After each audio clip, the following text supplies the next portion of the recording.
Welcome back to the TMH Sportscast. I'm Zach Cohen, joined by Liam Hickey and TMH co-sports editor and Canes Insight analyst Sebastian Font. Guys, Miami's coming off a dominant 26-7 win over Florida to move to 4-0 heading into the bye week. Plus, College GameDay was in town. Pat McAfee jumped off the high dive in the UC pool, and we've got a lot to break down on today's episode of TMH Sportscast. Sebastian, great for you to join us. Yeah, man, it's great to be here with you guys, talk a bit of ball. I mean, the Hurricanes are rolling. Absolutely, and can we give Florida a little bit of credit here because Miami would not be where they are without them. Let's face it, they lost to South Florida 18-16, caused South Florida to be a ranked team that we eventually beat, which gave us a lot of credibility to the AP voters, and then we end up beating Florida the week after, and now look where we are, number 2 in the nation.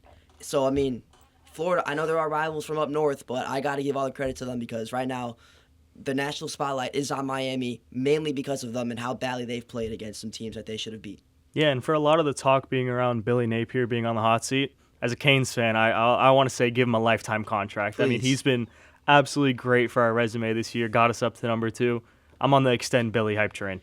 Miami, I believe, is now 9-2 in the last 11 meetings against Florida. They haven't lost at home to Florida since 1985, and this will probably be the last time Miami plays Florida for the foreseeable future, considering that both teams are now moving to a 9-game conference schedule. So we'll unfortunately no longer be seeing Florida any longer, which I wish we play them every year.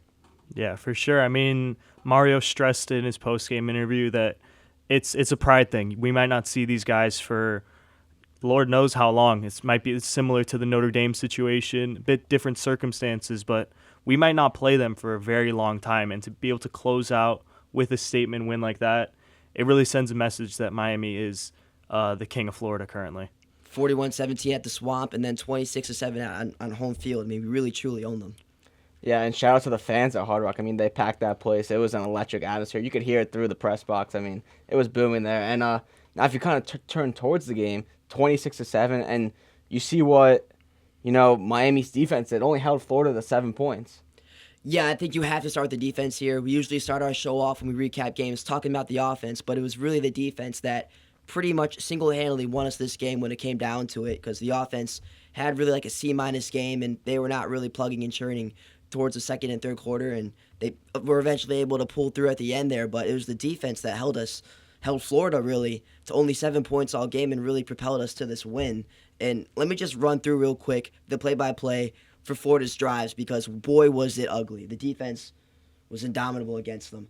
So first off, first quarter, punt, 3 plays, -5 yards. Second drive for Florida, punt, 3 plays, 5 yards. Second quarter again, punt again, then another punt, then another punt. They go into halftime with 0 points, punting on every single drive, 3 and outs on all of them except for one drive. Going into the third quarter now, that's when they have that one touchdown where it's the one functioning drive they have all game. They go 11 plays. They march down the field with Jaden Baugh and Jacoby Jackson. But then right after that, turnover on downs in the fourth quarter. Another punt, and then to finish off the game, 2 more turnover on downs. This defense, the best in the country.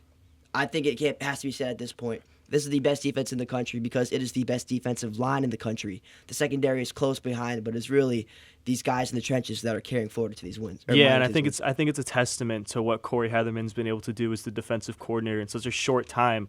A mix of his coaching philosophies and obviously the transfer class that he brought in. Every single level of that defense was firing, right? Whether it was the defensive line, the cornerbacks, the safeties, they were all going in there ready to hit, ready to tackle, essentially just ready to do their job, as Corey Heatherman says, ESV, right? And they completely took the Florida offense out of the game. DJ Lagway with only 61 yards on the day. He did not even attempt a single pass over 20 yards and was unsuccessful with his passes over 10 yards. Constantly trying to play screen passes, this, that, or the other. It was wildly unsuccessful for them. And Miami's defensive line created havoc all night. DJ Lagway looked scared in the pocket. Yep. Marquise Lightfoot, Akeem Mesidor, they were getting after him all night. And he did have those opportunities when he was scrambling out, but he just could not, for the life of him, make accurate throws. And it really hurt that Florida team. Besides the 80-yard touchdown drive at the start of the third quarter, they had 61 yards in total. 0 for 13 on third downs. That is a crazy stat. What's even crazier is that they had a negative .715 expected points added per play, which means they would have had a likelier chance of scoring points and not losing points if they just punted on every single play. That's insane. That just shows how good this team is. And, I mean, we talk about Ruben Bain, we talk about, Wesley Bassane, but Mohamed Torre, he's been incredible over the past few weeks. We've seen him in these press conferences after the games. I mean, if you look what he did against Florida, 10 total tackles, 5 of them solo and a sack. He's been pretty solid, really helping this team out, kind of a guy that doesn't get as much appreciation as some of the other players on the team. Yeah, I mean, he came over from Rutgers. Obviously, Corey Heatherman was his linebackers coach in 2023, where he was an all Big Ten honorable mention. That was his career year before suffering his second torn ACL last season. And with Corey Heatherman coming here from Minnesota, it's been a match made in heaven. They've picked up right where they've left off, and Motoure has been an absolute enforcer in the middle of the Canes defense. He's flying in, just hitting guys at will, and really setting the tone for the Hurricanes. It is great to see him bounce back as well, because he did have that one shaky game against Notre Dame where he was the guy in the backfield that led up that explosive play to Eli Raridon, and that was probably Notre Dame's biggest play that whole game and led to that eventual touchdown.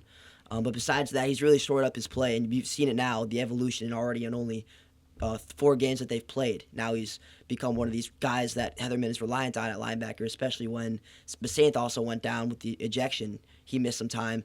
Motoure filled in so well, and that just speaks volumes to the depth this team has on the defensive line. Yeah, it's been really great because, as you said, in that Notre Dame game, there were some struggles, right? He was very good moving forward, but moving backwards in pass coverage, situations like that, he did struggle.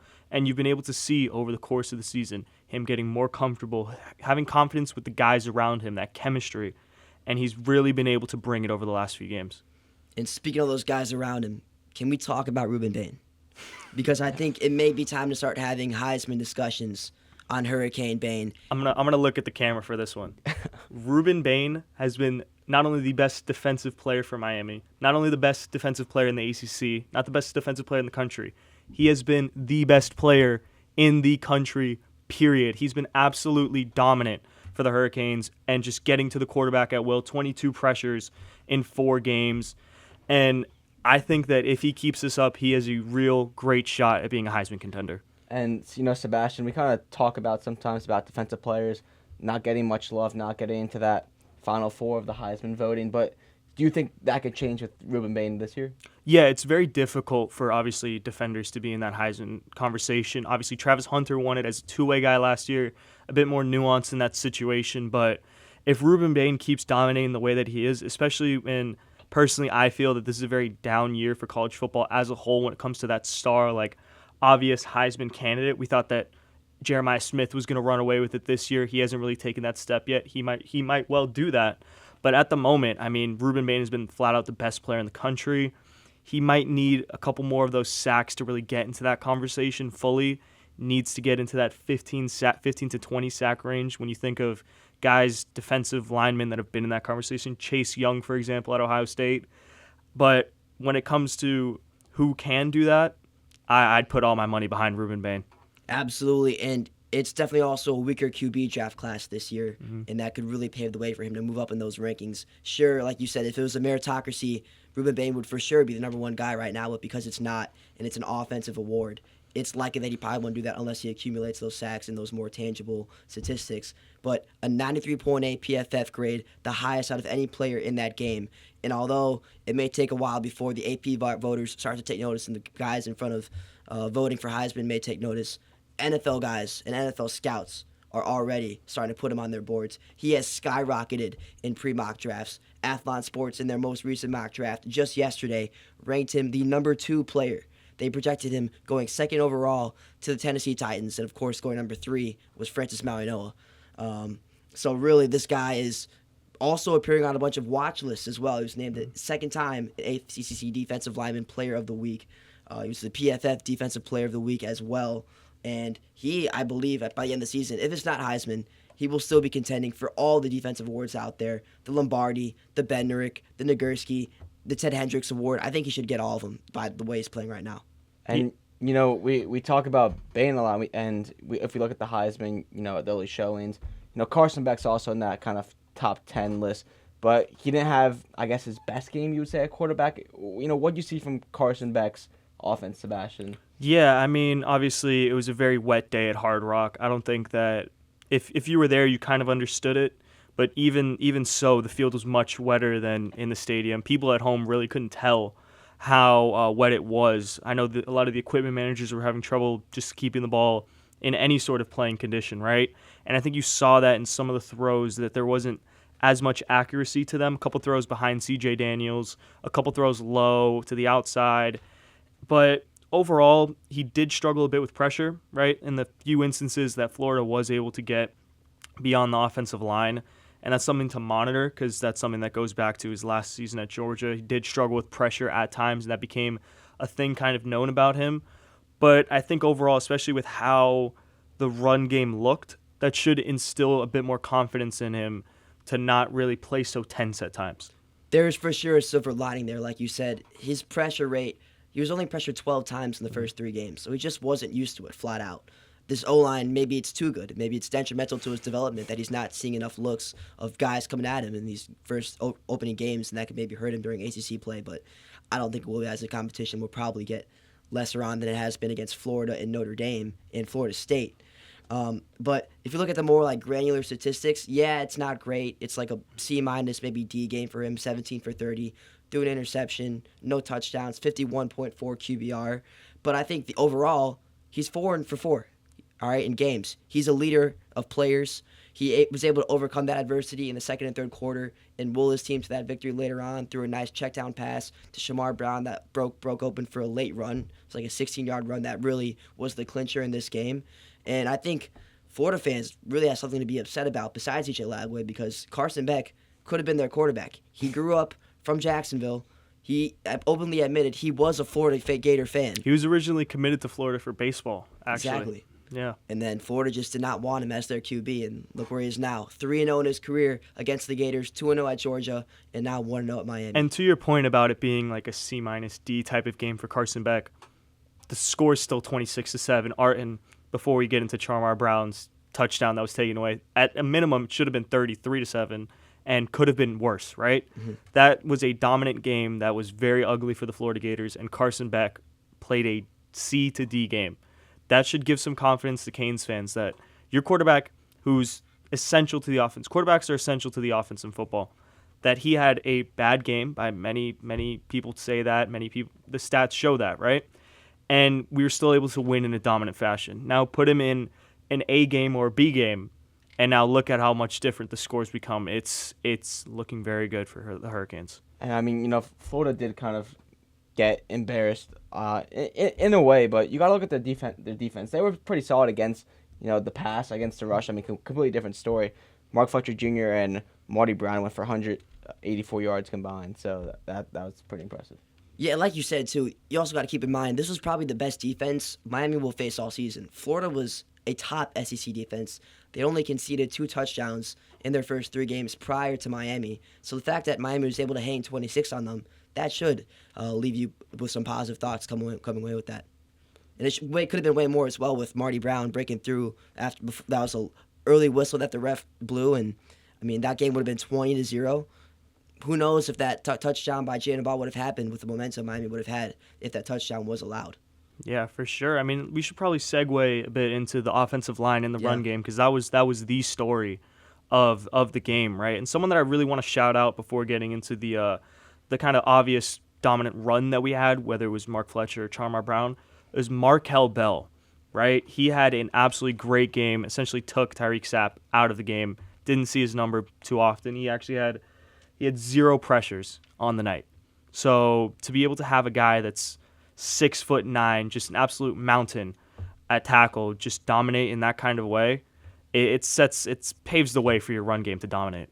I was seeing some photos that multiple media outlets took after the game. You just see him like peering out on top of everybody in the offensive line, and man, you don't want to go up against Markel Bell. Mm-mm. No, I mean this guy was, according to Coach Cristobal, the most improved player he had seen coming in from spring practice. Came from like a junior college in Mississippi. So the fact that now big old Markel Bell coming here, number 70, man, is he wreaking havoc against these D-lines. Yeah, and I think a major factor is that, during fall camp, all the players, all the coaches talked about it. Iron sharpens iron, right?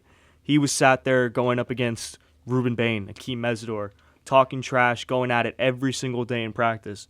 We're sat here talking about Ruben Bain being not only the best defender in the country, but the best player in the country, right? So to be able to go up against him and kind of get those reps every day, other teams don't compare to that, and he makes it look easy. Absolutely, and that there was one O-line player we could maybe draw some negatives from. I'd say it was James Brockermeyer. Had 3 snap infraction penalties in that game. Not the best showing overall from him, but I'm going to give him some latitude because he's been stellar in the first 3 weeks. So I think that's just something that has to do more so with the wet ball and the graded conditions at Hard Rock than it does anything else. Yeah, internally he's been graded really high by the staff. The staff's been really happy with the addition of him from the transfer portal, another transfer portal signing, a center from TCU. They've been really happy with him, and obviously, yes, there was a lot of pre-snap penalties last weekend against Florida, but you can mix that in with wet conditions. And Florida, Cristobal mentioned that they do it's legal, but they do some weird things on their line to kind of get those pre-snap penalties on the offensive linemen. And undoubtedly it does need to be cleaned up, but we can give him some leniency there. He's had a great season so far. Sebastian, you were talking about talking trash earlier. You saw Inez Cooper and Kwamani McLean kind of going at it all night, and after the game, Inez Cooper, posted some or did some funny things on his Instagram Live. And on Inez Cooper, he's a guy he's gonna show his emotion, but he's been playing pretty well as well. Yeah, he's known as the guy that talks the most trash on the team. There was a great video that the Canes football account posted where every single player, there wasn't one that said another name. Every single player said Inez Cooper as the guy that talks the most trash. I mean, you saw it. He was doing some gestures to Kwamani McLean during the game. We'll just leave that as a BTA to keep it professional here, but he brings that energy. He's that dog that's the first one out, the one that's staring down the opposing team, and when he's out there continuously he's trying to embarrass you. He's not just trying to beat you, he's trying to embarrass you, he's trying to pancake you.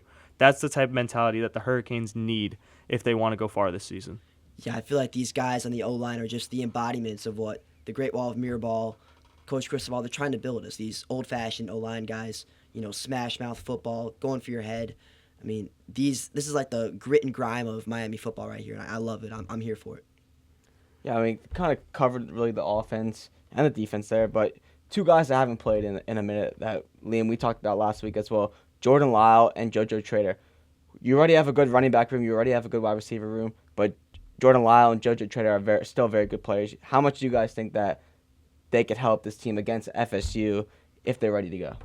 Yeah, so, I mean, obviously we know Coach Cristobal is very, and the staff are very cryptic when it comes to whether guys are injured, whether they can come back. He did say JoJo was ready to go for this game, but as I told everybody, I wouldn't have expected him to get more than 5 snaps at most, and obviously he got none. Same thing with Lyle.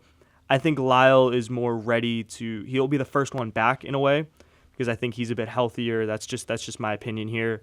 But we do need both of them for that explosive nature in both the pass and run game. You saw that with Florida. We tended to get a bit conservative during the middle of the game, tried to force the issue between the tackles a bit often. And with guys like Lyle and Trader, you can kind of game plan them to take the top off of defense, especially with Trader. He's a guy that brings that speed that Keelan Marion does have speed, right? But he's more of your jet sweeps, your screens, and take it 40 yards. Josiah Trader, he can take it down the field. We saw them try and do that against Notre Dame. And when it comes to Jordan Lyle, I mean, he was the lead back going into the season. He took the first snaps against Notre Dame. So obviously there is that trust in the staff for him. It's just about getting him healthy and being able to add him to the great room that's been developing with Mark Fletcher and Charmar Brown.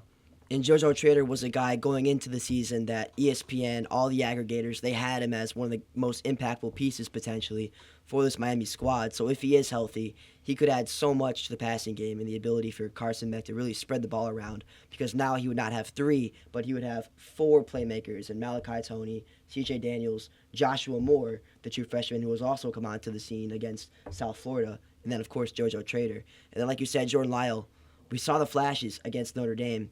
But now I wonder, has Marty Brown maybe taken his role? Like, has he become the second down back? Because I feel like Mark Fletcher now, he's the bell cow, right? He's the feature lead back. He's taking that spot. But Jordan Lyle, can he work his way into this offense now? with how good Marty Brown has been playing, getting all the goal line touches. Yeah, that's a great point you bring up, and I'll throw it to you, Zach, and how you feel that he can work in there. In my opinion, I think that Lau brings that just a bit more speed into that room. And when it comes to Trader, back to your point about Trader, I think that there's going to be a bit more time for him to get into the room. Obviously, that when Carson came back from his injury, JoJo got injured during the fall, so they haven't really had time to develop that relationship fully. I think it's going to be a bit longer, but Lyle, I think he can absolutely slot right in. What do you think, Zach? Yeah, I mean, there's time left in the season. Want to go back to your point on Trader that he could get into that, receiving group. He could, get on that field. And Lyle, I think having 3 running backs that are able to do well is super important in this day and age to, kind of change up the play call, really depending where they are on the field. And like you said, Lyle's a guy who has speed. Fletcher's more of a hard-nosed back. So having those changes and using those running backs appropriately is going to be really helpful down the stretch. But I kind of want to move on as we talk about, Miami's ranked number 2. How do we feel about their ranking, and do we think they have what it takes to really do well in the college football playoffs if they make it, and can they be considered a national title contender? Yeah, I think it's a fair ranking given our resume. I believe it's one of the better resumes in the country. It's been 3 top 25 opponents we've now beat in 4 games. But I do believe that it will probably move back down to 3 after this Oregon versus Penn State game on Saturday night. I believe the winner of that will come out and take that number 2 spot, unless they both play bad. They've been playing cupcakes all season, so we'll see what happens there. I don't really believe that much in Drew Aller. But I think I was skeptical at first after this game was over, I'll admit, because the game against Florida wasn't particularly dominant from a fan's perspective if you're watching the game. But the fact that they were able to kind of stat pad at the end there and really run up the score, get that extra touchdown that Mark Fletcher was able to punch in after the clincher that put him up 20-7, got an extra 6. They really actually could have gotten an extra field goal as well because they were down in the red zone, but they decided to just kneel it out. Coach Cristobal obviously had some respect for Napier there. So I think it could have been 4. We could have stayed at, maybe even moved down, but to AP voters, really, they're just looking at the score. So that's why they moved Miami up to 2. And I think that it's going to be our spot to defend until we forfeit it. I do disagree with you a bit there in the sense that, yes, to the fan that it didn't look as dominant as it should have been, but I think on a rewatch and really just looking back at it and the amount of opportunities that we had, it's more the sense that we could have absolutely blown them out of the water if a couple different things fell into place. And obviously, this isn't the what-if rankings. These are the AP polls. It's based off what you've done. I think the number 2 spot's pretty fair considering that we've beaten a top 10 Notre Dame team, right? A top 20 USF team. While Florida isn't ranked, right? They were still they still played some great teams so far, and we handled our business, right? And to your point, I do think that we are going to drop following the Penn State Oregon game, especially if Penn State wins. You kind of have to reward them for that. We're on a bye, and no disrespect to Florida, but I'd argue a bye week's harder than Kent State and East Texas A&M. That's just my opinion on it, but really it's all just about focusing on ourselves and handling our business. Yeah, and Florida was a rivalry game, and they're an SEC team. They're obviously supposed to be, if you look at the history, supposed to be a bit better than they were, but they haven't been playing good all season. And our ranking will probably change due to the bye week we have now and then after Florida State. And you what are you guys' thoughts on these bye weeks, the way it works out? Because it's kind of a little funny. You have a bye week after, you have bye week a game and a bye week kind of sandwich in between the season. Yeah, I mean, I think that was one of the first things I noticed when I looked at the schedule when it was initially released.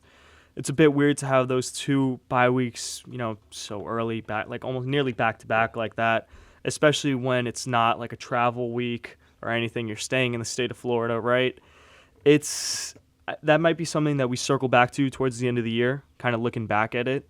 But for now, you get the rest after these 4 games. You've worked your way up to number 2.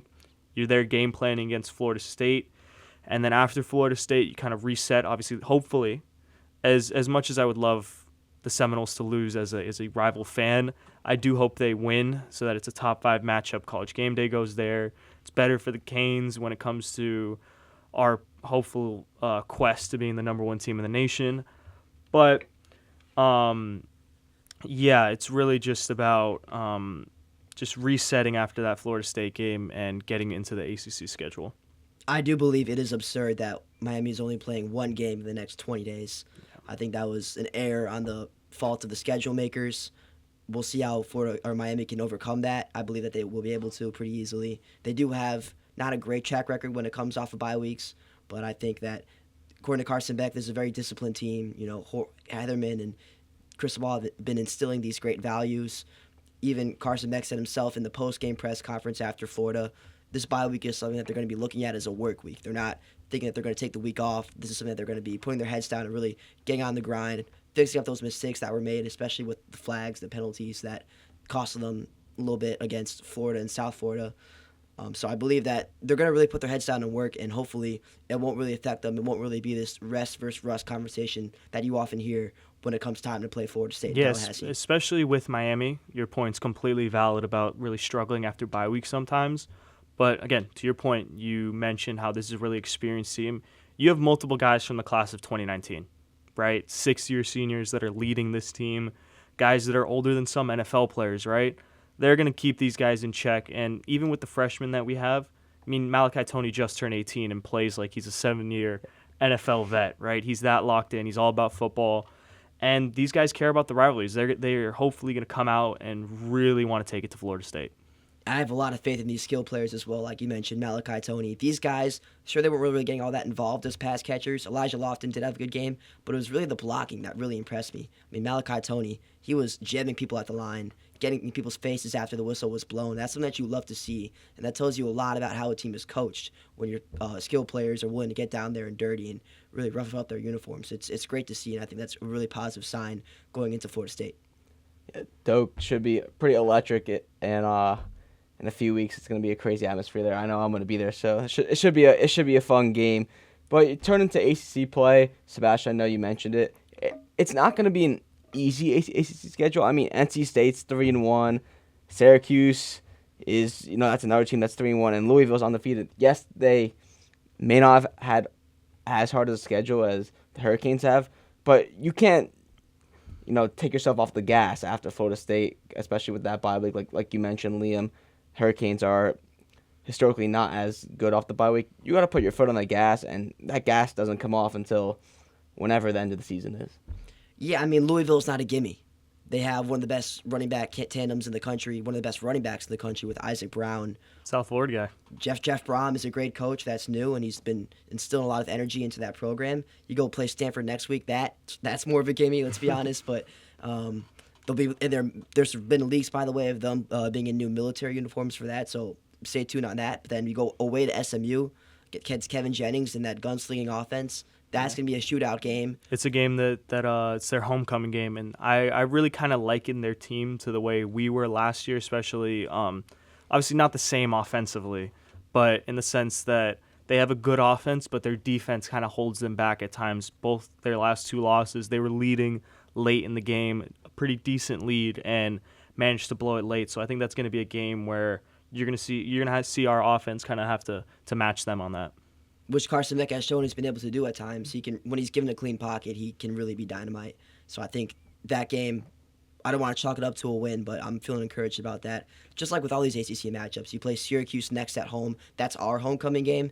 Steve Angeli will unfortunately be out for the season now after that injury that he had, so they'll look to Ricky Collins, a more inexperienced quarterback, but he does have some flashes as well. Then you go play NC State. That's a great quarterback matchup there too. CJ Bailey, very good guy. It'll really come down to who can throw the ball better there as well. And then you finish off with Virginia Tech and Pitt away. So none of these games are a cakewalk in the ACC, and it'll only get harder from here on out when you have the 9-conference game schedule now starting next year. Yeah, and the thing is, like a lot of people in the media around the nation really expected Clemson to be at the top of their game, continue that. We've seen them lose. Obviously, you mentioned Syracuse. They just lost to Syracuse. All these ACC games are still important, even with Clemson out of the picture, because you've seen Florida State taking that step forward, Georgia Tech taking that step forward. Obviously, you're still going to have Louisville there, SMU there, and Miami notoriously struggles with those late games in November. You're going to be matched up with NC State, Virginia Tech, and Pittsburgh. That's going to be 3 games late in November that could decide the fate of your season, and you really can't afford to slip up. Those last 2 games, you're on the road. It's probably going to be cold in Virginia. You're going to be in Pittsburgh. It's going to be freezing. And Miami doesn't really go to any cold weather atmospheres or up north until those 2 games. So they gotta, I don't even know what you could do. You gotta blast the AC in the practice facility or something to make it freezing. And like you mentioned, Clemson has been essentially the laughingstock of the ACC over these past couple weeks, but we're really going to be rooting for them come November 8th when they go down to play Florida State. That's going to be a pivotal matchup for them and for us in terms of the ACC playoff picture.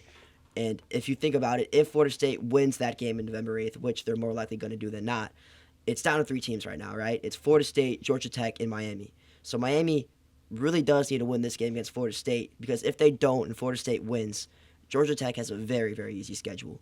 So all it could take is one loss, and Miami's all of a sudden not going to be playing in Charlotte. Miami's going to be real big fans of Clemson down the road here. I mean, they've struggled so far, but Dabo Swinney's a great coach. I mean, his resume proves it. He obviously didn't forget how to coach. Their team's littered with 5 stars. They might not have used the portal as well as Miami. Matter of fact, they barely used the portal at all. But it's not like they forgot how to play, right? They're going to be a scary team that's going to kind of sneak up on some teams late in the year. I don't think they're going to be magically walking their way back into a playoff spot by any means, but they could really upset some teams late and kind of ruin their playoff chances. Yeah, I would never underestimate Dabo Swinney. There's a college football personality, Brandon Walker, who works with Barstool Sports. He said that after that Dabo Swinney press conference, if I'm the AD for Florida, I'm picking up that phone and calling Dabo before that press conference ends. I mean, he is definitely going to be highly coveted if he ever does decide to leave Clemson, because he has the pedigree to really carry any program, even though he's been struggling as of late. Yeah, I mean, I think we covered a lot. Anything else you guys want to touch on before we call it a wraps?